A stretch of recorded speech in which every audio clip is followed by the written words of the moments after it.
आज आपण भारतीय राज्यघटनेतील कलम 22 सविस्तरपणे पाहूयात। कलम 22 विवक्षित प्रकरणी अटक व स्थानबद्धता यापासून संरक्षण। कलम 22 अटक केलेल्या किंवा ताब्यात घेतलेल्या व्यक्तींना संरक्षण देते। स्थानबद्धता दंडात्मक आणि प्रतिबंधात्मक अशा दोन प्रकारची असते। दंडात्मक स्थानबद्धता म्हणजे एखाद्या व्यक्तीने केलेल्या गुन्ह्यासाठी न्यायालयात खटला चालविल्यानंतर आणि ती व्यक्ती दोषी ठरल्यानंतर त्याला शिक्षा करणे। दुसरीकडे प्रतिबंधात्मक अटक म्हणजे एखाद्या व्यक्तीला खटल्याशिवाय आणि न्यायालयाने दोषी ठरवण्याआधी अटक करणे। प्रतिबंधात्मक अटकेचा उद्देश एखाद्या व्यक्तीला भूतकाळातील गुन्ह्यासाठी शिक्षा करणे हा नसून त्याला नजीकच्या भविष्यात गुन्हा करण्यापासून रोखणे हा आहे। प्रतिबंधात्मक स्थानबद्धता हा केवळ एक सावधगिरीचा उपाय आहे, तो शंकेवर आधारित आहे। कलम 22 मध्ये दोन विभाग आहेत। पहिला विभाग सामान्य कायद्याच्या प्रकरणांशी संबंधित आहे आणि दुसरा विभाग प्रतिबंधात्मक अटकेच्या कायद्याच्या प्रकरणांशी संबंधित आहे। पहिला विभाग कलम 22 चा पहिला विभाग सामान्य कायद्यानुसार अटक केलेल्या किंवा ताब्यात घेतलेल्या व्यक्तीला खालील हक्क प्रदान करतात। 1. अटकेच्या कारणाची माहिती मिळण्याचा हक्क। 2. कायद्याच्या अभ्यासकाकडून सल्ला घेण्याचा आणि बचावात्मक उपाययोजनेचा हक्क। 3. प्रवासाची वेळ वगळून 24 तासाच्या आत दंडाधिकारी पुढे हजर करण्याचा हक्क आणि 4. दंडाधिकारी स्थानबद्धतेबाबत पुढील बाबी निश्चित करत नसल्यास 24 तासांनंतर मुक्त केले जाण्याचा हक्क।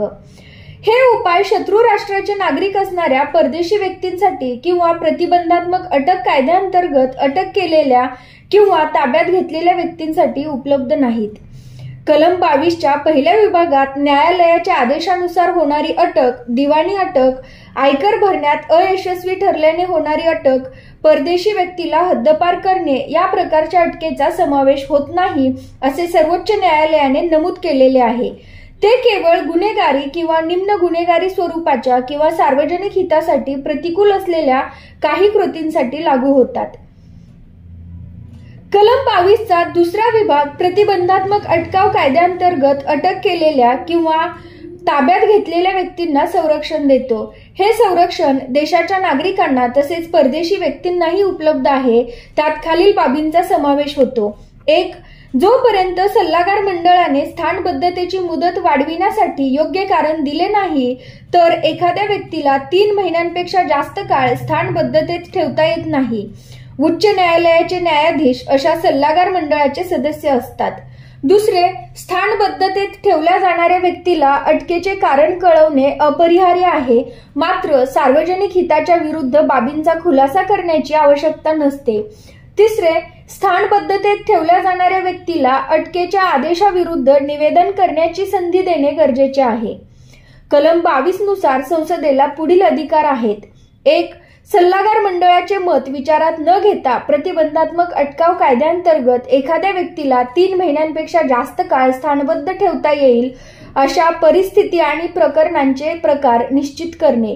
2. प्रतिबंधात्मक स्थानबद्धता कायद्याअंतर्गत एखाद्या व्यक्तीला कोणत्याही प्रकारच्या प्रकरणांमध्ये स्थानबद्धतेत ठेवता येईल असा कमाल कालावधी निश्चित करणे आणि 3.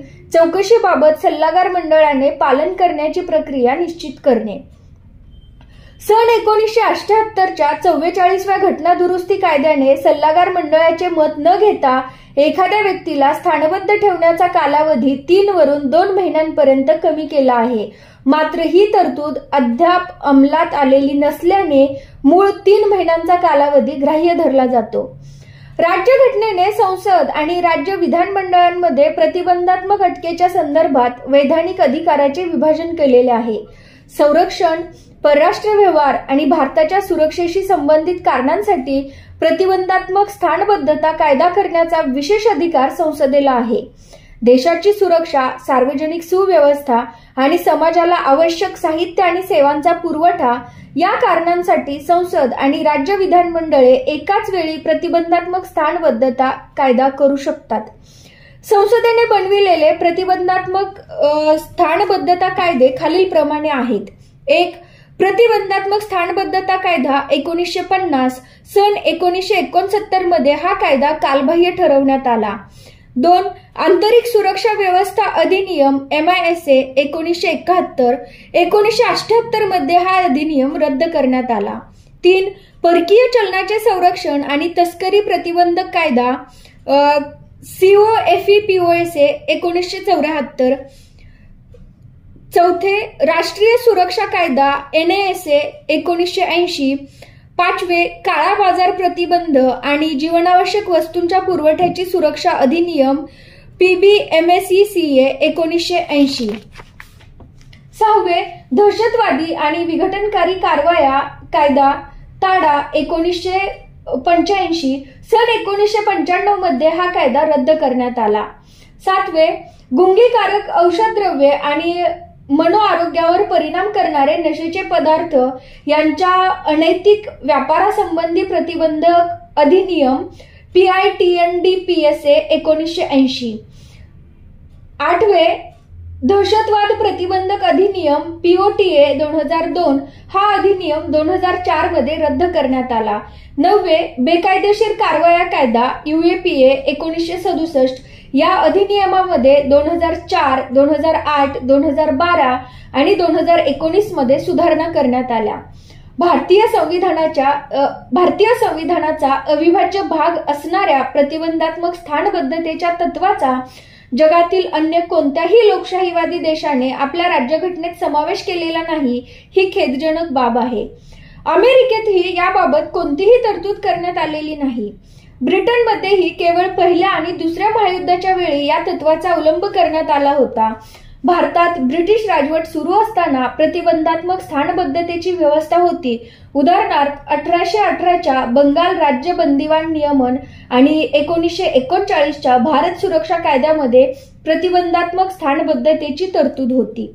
उद्याच्या व्हिडिओमध्ये आपण भारतीय राज्यघटनेच्या भाग 3 मूलभूत हक्क यामधील शोषणाविरुद्धचा हक्क या अंतर्गत येणारे कलम 23 आणि कलम 24 सविस्तरपणे पाहूयात. धन्यवाद.